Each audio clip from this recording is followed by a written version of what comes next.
जय श्री राम, जय माता दी। शिव ज्योतिष कार्यालय में एक बार फिर आप सभी का बहुत बहुत स्वागत है। तो आज का विषय सूर्य देव को अर्घ्य देने की सही विधि क्या है। 9 ग्रह में सूर्य प्रत्यक्ष ग्रह हैं और चंद्रमा। 9 ग्रह में से 2 ग्रह जो हमारे हैं ये प्रत्यक्ष हैं, सूर्य और चंद्रमा। तो जन्म कुंडली में अगर सूर्य अरिष्ट हैं या शत्रु राशि में बैठे हुए हैं या शत्रु ग्रह से पीड़ित हैं या बाल्य अवस्था है या मृत अवस्था सूर्य का है, तो फिर सूर्य का ये सबसे सरल और सबसे श्रेष्ठ उपाय है कि आप सूर्य को अर्घ्य देकर सूर्य को प्रसन्न कर सकते हैं, सूर्य की कृपा प्राप्त कर सकते हैं। और वैसे भी सूर्य का कृपा पाना हमारे लिए बहुत ही आवश्यक है, क्योंकि शिक्षा में सफलता, अदालती कार्यों में सफलता, सर्विस में तरक्की, व्यापार में उन्नति, समाज में मान सम्मान दिलाने वाले, पिता और पुत्र का अगर आपस में प्रेम नहीं है तो भी सूर्य का शरण लेना चाहिए। सर्विस में प्रमोशन,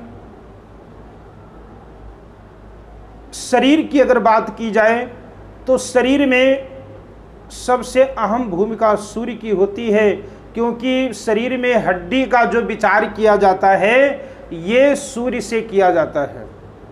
अगर जन्म कुंडली में सूर्य अस्त हैं तो सूर्य अस्त हो नहीं सकते हैं। जन्म कुंडली में अगर सूर्य कमजोर अवस्था में है या शनि के द्वारा पीड़ित हैं या राहु के द्वारा पीड़ित हैं तो इससे पितृदोष का निर्माण होता है। पंचम स्थान में, लगन में और 9वें स्थान में अगर सूर्य शनि राहु से पीड़ित अगर हैं तो यहाँ पर पितृदोष का निर्माण हो जाता है कुंडली में। तो पितृदोष का निर्माण होने से जीवन में बहुत संघर्ष करना पड़ता है। तो अगर आप सूर्य को अर्घ्य देते हैं सही नियम से, सही विधि से, तो सूर्य का फल जीवन में अच्छा मिलेगा। सूर्य से जैसे हम शरीर के लिए हड्डी देखते हैं, हड्डी का रोग,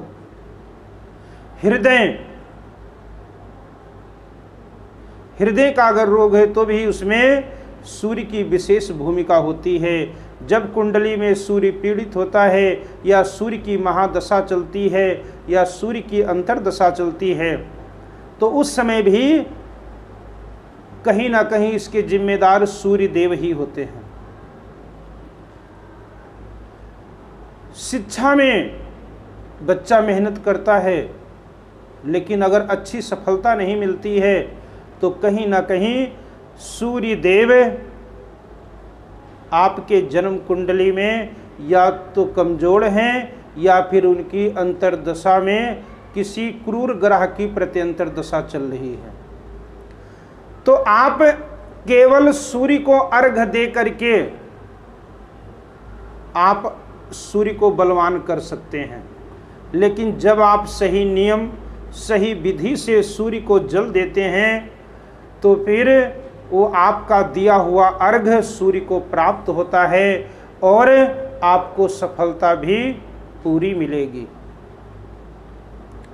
तो सूर्य को जब आपको अर्घ्य देना है तो क्या करना है?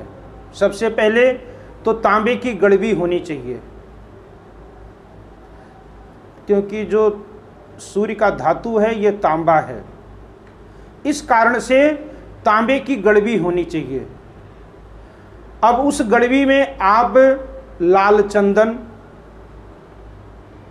डालें और उसमें देसी शक्कर, कोई मीठा चीज़ डालें, जैसे चाहे गुड़ है चाहे शक्कर है, आप उसमें डालकर और जब सूर्य को अर्घ देने लगे तो एक बात का ध्यान रखें कि वो जो सूर्य को आप अर्घ दे रहे हैं वो जल आपके पैरों के ऊपर ना पड़े। ऐसा कोई व्यवस्था बना लें, चाहे कोई आगे गमला रख लें, गमला के उस पार जल दे। और जल देते समय एक सावधानी रखें कि आपका जो हाथ है गड़बी को पकड़ें तो ये सिर से ऊपर होना चाहिए, जिससे सूर्य की किरणें आपके ऊपर पड़ें। शरीर में जब विटामिन डी की कमी होती है तो डॉक्टर भी बताते हैं कि आप धूप लीजिए, जितना हो सके आप धूप में रहें। क्यों?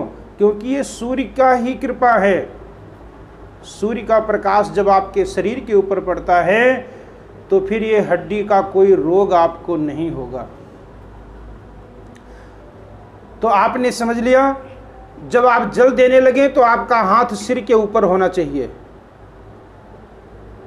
और साथ में वो जल जो आपने गड़बी में लिया हुआ है उसको 3 बार छोड़ना है। एक बार पहले आप चाहे आप गायत्री मंत्र पढ़ते हुए सूर्य को जल दें, वो जल 3 बार छोड़ना है। पहले गायत्री मंत्र एक बार पढ़ लिया, थोड़ा सा जल छोड़ दिया, फिर गायत्री मंत्र बोलकर दूसरी बार जल छोड़ दें और फिर तीसरी बार गायत्री मंत्र पढ़ते हुए सारा गड़बी का जल सूर्य नारायण को अर्घ के रूप में समर्पित कर दें। और वो जो जल आपने दिया था उस जल को अपने दोनों नेत्रों पर लगाएं, मस्तक पर लगाएं। जो जातक सूर्य को जल देता है उसे मान सम्मान की प्राप्ति, शिक्षा में तरक्की, व्यापार में सफलता और शरीर में निरोगता आती है।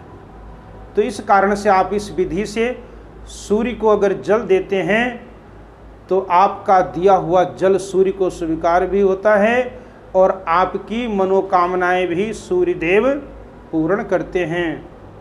तो अगर अभी तक हमारा चैनल सब्सक्राइब ना किए हो तो हमारे चैनल को सब्सक्राइब करना, और अगर आपके मन में कोई प्रश्न है तो आप वो भी पूछ सकते हैं। जय श्री राम, जय माता दी।